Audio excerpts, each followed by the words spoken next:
ഞാനിന്ന് ഒരു ഈസി ആയിട്ടുള്ള തക്കാളിയുടെ ചട്നിയാണ് കാണിക്കണം. ഇഡ്ലിയുടെയും ദോശയുടെയും ഒക്കെ കൂടെ നല്ല ബെസ്റ്റ് കോമ്പിനേഷനായിട്ട് പോകുന്നതാണ്. തേങ്ങയൊന്നും ചിരവണ്ട, അങ്ങനെ എളുപ്പത്തിൽ ഉണ്ടാക്കാൻ പറ്റും. നല്ല എളുപ്പമാണ് ഉണ്ടാക്കാനായിട്ട്. അപ്പോൾ ഇതിനെന്തൊക്കെ വേണമെന്ന് വെച്ചാൽ തക്കാളി വേണം. തക്കാളിയുടെ ചട്നിയാണ്, അതുകൊണ്ട് തന്നെ തക്കാളി കൂടുതലും സവാള കുറവാണ് എടുക്കേണ്ടത്. ഞാൻ അങ്ങനെയാണ് ചെയ്യുന്നത്. അപ്പോൾ 2 വലിയ തക്കാളി എടുത്തിട്ടുണ്ട്. ഇതിപ്പോൾ 2 കുഞ്ഞ് സവാള ആയതുകൊണ്ടാണ് 2 എടുത്താൽ, അല്ലെങ്കിൽ ഒരു മീഡിയം സൈസ് ഒരു സവാള എടുത്താൽ മതി. ഈ തക്കാളിനേക്കാൾ കുറച്ചുകൂടി ചെറിയ സൈസുള്ള ഒരു മീഡിയം സൈസ് സവാള എടുത്താൽ മതി. പിന്നെ ഒരു 1/4 ടീസ്പൂൺ കായം വേണം. 2 അല്ലി വെളുത്തുള്ളി വേണം. വെളുത്തുള്ളിയുടെ അളവ് കൂടിയാൽ കുത്തു വരും, അതുകൊണ്ട് ഞാൻ വളരെ കുറച്ചേ ഇടാറുള്ളൂ. 2 അല്ലി വെളുത്തുള്ളി വേണം. പിന്നെ ഉണക്കമുളക് വേണം. ഉണക്കമുളക് നല്ല എരിവുള്ള മുളകാണെങ്കിൽ ഒരു 5 or 6 ഉണക്കമുളക് മതി ശരിക്കും. ഇപ്പം ഞാനിവിടെ കുറച്ച് അധികം എടുത്ത് വെക്കാൻ കാരണം എന്താ വെച്ചാൽ, ഈ ഉണക്കമുളകിൽ ഞാൻ ഇപ്പോൾ ഈ പ്രാവശ്യം വാങ്ങിയ ഉണക്കമുളകിൽ അകത്ത് കുരുവുമില്ല, എരിവും കുറവാണ്, പിന്നെ കളറും കിട്ടും. അപ്പോൾ അതുകൊണ്ടാണ്, ഇതിന് എരിവ് കുറവായതുകൊണ്ടാണ് ഞാൻ കുറച്ച് അധികം ഉണക്കമുളക് എടുത്ത് വെച്ചേക്കണത്. പിന്നെ കുറച്ച് ഉപ്പ് വേണം. പിന്നെ നമുക്കിത് വഴറ്റാൻ ആവശ്യമുള്ള വെളിച്ചെണ്ണ വേണം. ഈ സവാളയ്ക്ക് പകരം ചുവന്നുള്ളി ഇട്ടും ചെയ്യാം. ഞാൻ ഏറ്റവും ഈസി ആയിട്ട് ഉണ്ടാക്കാൻ പറ്റുന്ന മെത്തേഡ് കാണിക്കുന്നതുകൊണ്ടാണ് സവാള കാണിക്കുന്നത്. ചുവന്നുള്ളി റീപ്ലേസ് ചെയ്യണമെങ്കിൽ ചെയ്യാം. അപ്പോൾ ഒരു 10 അല്ലി വലിയ ചുവന്നുള്ളി എടുത്താൽ മതി. പിന്നെ വെളിച്ചെണ്ണ ഇല്ലെങ്കിൽ സൺഫ്ലവർ ഓയിൽ ചെയ്താലും വലിയ പ്രശ്നമൊന്നുമില്ല വഴറ്റിയാൽ. അതിപ്പോൾ ഞാൻ ഇതെല്ലാം ഒന്ന് നീളത്തിൽ അരിഞ്ഞെടുക്കട്ടെ, എന്നിട്ട് നമുക്ക് ഉണ്ടാക്കാം. ഞാൻ ഒരു പാൻ വെച്ചിട്ട് ഒരു 2.5 ടേബിൾ സ്പൂൺ എണ്ണ ഒഴിച്ചിട്ടുണ്ട്. ഇതൊന്ന് ചൂടായിട്ടുണ്ട്. വെളിച്ചെണ്ണ എണ്ണ ഒഴിച്ചേക്കണം. ഇതിലേക്ക്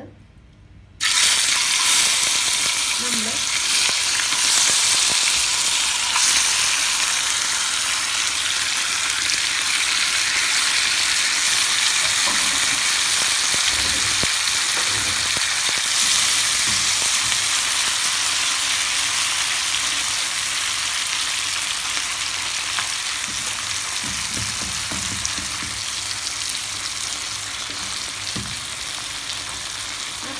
ഇതിലേക്ക് ഉപ്പും കൂടി ആവശ്യത്തിനുള്ള വെച്ച് കൊടുക്കാം. ഇപ്പം നമ്മൾ തക്കാളിയും സവാളയും വെളുത്തുള്ളിയും എല്ലാം അരിഞ്ഞിട്ട് ഒരുമിച്ച് അങ്ങോട്ട് ഇട്ടേക്കാണ്. വേറെ ഒന്നും വഴറ്റുന്നില്ല. ഒരുമിച്ച് ഇതിലേക്ക് വെളിച്ചെണ്ണയിലേക്ക് ഇട്ട് കൊടുക്കണം. ഇനി ഇത് വലിയ ഇളക്കി കൊടുക്കുകയൊന്നും വേണ്ട, സോട്ടിയൊന്നും വേണ്ട. തന്നെ ഇത് കിടന്നിങ്ങനെ വെന്തിട്ട് തക്കാളി കുടഞ്ഞ് വരുന്നൊരു പരിവാകുമ്പോൾ നമുക്ക് ഇത് ഫ്ലെയിമിൽ നിന്ന് മാറ്റിയാൽ മതി. അപ്പോൾ വലിയ പണിയൊന്നുമില്ല. നമ്മൾ ഇഡ്ലിയോ ദോശയോ ഇടുന്ന സമയത്ത് സൈഡിലൊരു പാനിൽ ഇങ്ങനെ വെച്ച് കൊടുത്താൽ മതി. ആ സമയത്ത് തന്നെ ഇതവിടെ കിടന്ന് ആയിക്കോളും. എന്നിട്ട് നമുക്ക് ചൂടാറുമ്പോൾ മിക്സിയിൽ അരച്ചെടുക്കാം. ആ പണിയുള്ളൂ. അപ്പോൾ നല്ല എളുപ്പമാണ് ചട്നി ഉണ്ടാക്കാനായിട്ട്. നല്ല ടേസ്റ്റുമാണ്. ഇഡ്ലി എനിക്ക് ദോശനേക്കാൾ ഇഡ്ലിയുടെ കൂടെയാണ് ഏറ്റവും ടേസ്റ്റായിട്ട് തോന്നുന്നത്. ഈ സമയത്ത് തന്നെ ഞാൻ ഈ തക്കാളി എല്ലാം ഇട്ട സമയത്ത് തന്നെ ഇതിലേക്ക് ഉണക്കമുളകും കൂടി ഇട്ട് കൊടുക്കുകയാണ്. അപ്പോൾ ഈ ഉണക്കമുളക് ഇങ്ങനെ ഇടുമ്പോൾ എന്താ വെച്ചാൽ, ഈ ഉണക്കമുളക് ഇതിൽ കൂടി കിടന്ന് കുതിർന്നോളൂ ഇതായിക്കോളും.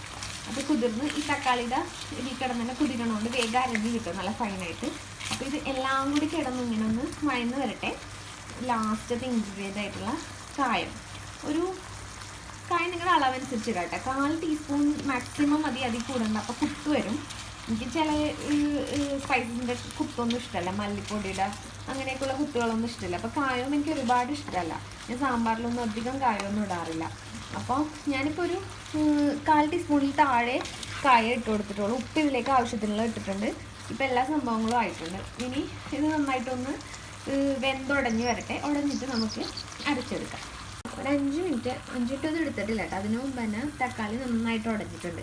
ഞാനിതിലിട്ടേക്കണം നല്ല ഉടയണം, നല്ല നീരുള്ള തക്കാളിയാണ്. അതുകൊണ്ട് പെട്ടെന്ന് തന്നെ ഉടഞ്ഞ് കിട്ടിയിട്ടുണ്ട്. ഈ വെള്ളത്തിൽ കിടന്ന് സവാളയും എല്ലാവരും കുതിർന്ന് ഒന്ന് വയന്ന് കിട്ടിയിട്ടുണ്ട്. നമ്മുടെ മുളകൊക്കെ കുതിർന്നിട്ടുണ്ട്. ഇത്രയും മാത്രമേ പണിയുള്ളൂ. ഇനി നമുക്ക് ഇതൊന്ന് ചൂടാറാൻ വെയിറ്റ് ചെയ്യാം. എന്നിട്ട് നമ്മുടെ ഒരു മിക്സിയുടെ ബൗളിൽ ചെറിയ അരക്കണ ജാറിലിട്ട് അരച്ചെടുക്കാം. അപ്പോൾ ഇതൊന്ന് ചൂടാറിയിട്ട് നമുക്ക് അരച്ചെടുക്കാം. അപ്പോൾ നമ്മൾ എടുത്ത് വെച്ച തക്കാളി വഴറ്റിയത് നന്നായിട്ട് ചൂടാറിയിട്ടുണ്ട്. അത് നമ്മുടെ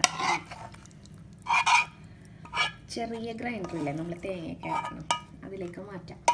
എന്നിട്ട് ഇപ്പം ഇവിടെ പാനിലൊരു നുള്ളിങ്ങനെ കുറച്ച് തക്കാളിയുടെ ഒരു ഇതൊക്കെ ഉണ്ടല്ലോ, അപ്പോൾ അത് കിട്ടാൻ വേണ്ടിയിട്ട് ഒരു നുള്ള് വെള്ളം നമ്മുടെ പാനിലേക്ക് ഒഴിക്കാം. എന്നിട്ട് ഒന്ന് ജസ്റ്റ് എല്ലാ വറുത്തിട്ട് ഒഴിക്കാം. അപ്പോൾ എന്താ വെച്ചാൽ അരഞ്ഞ് കിട്ടാനും എളുപ്പമായിരിക്കുള്ളൂ. അതുപോലെ തന്നെ അരഞ്ഞ് കിട്ടാനും എളുപ്പമാണ്. ഇതൊന്നും വേസ്റ്റായി പോവില്ല. പിന്നെ ഞാൻ ഇൻഗ്രീഡിയൻറ്റിൽ പറയാത്തൊരു കുഞ്ഞ് സാധനം ഇതിൽ ചേർക്കുന്നുണ്ട്. നിങ്ങൾക്ക് വേണമെങ്കിൽ മാത്രം ചേർത്താൽ മതി.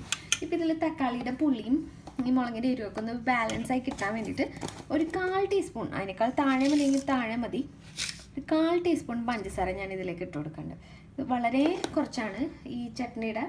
ഇതൊന്ന് ബാലൻസായി കിട്ടാനാണ് പുളി. എന്നിട്ട് ഇത് ഗ്രൈൻഡ് ചെയ്തിൽ ഇനി മിക്സിയിലൊന്ന് അരച്ചെടുത്താൽ മതി. നമ്മുടെ ചട്നി റെഡി. ഞാൻ ഒന്ന് അരച്ചെടുത്തിട്ട് കാണിച്ചു തരാം. ഇപ്പോൾ ഞാൻ അരച്ചെടുത്തിട്ടുണ്ട് നമ്മുടെ തക്കാളി. ഇതിൻ്റെ ഒരു കൺസിസ്റ്റൻസി എന്ന് പറയുന്നത് ഇങ്ങനെയാണ്, ലൂസും അല്ല ഭയങ്കര തിക്കും അല്ല, അതിൻ്റെ മിഡിലായിട്ടുള്ള ഒരു കൺസിസ്റ്റൻസി.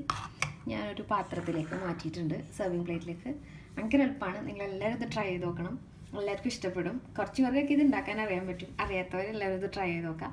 ഞാൻ വീണ്ടും നല്ല റെസിപ്പി ആയിട്ട് വരാം. ഞാനിടുന്ന റെസിപ്പീസൊക്കെ ട്രൈ ചെയ്ത് നോക്കണം. Thank you.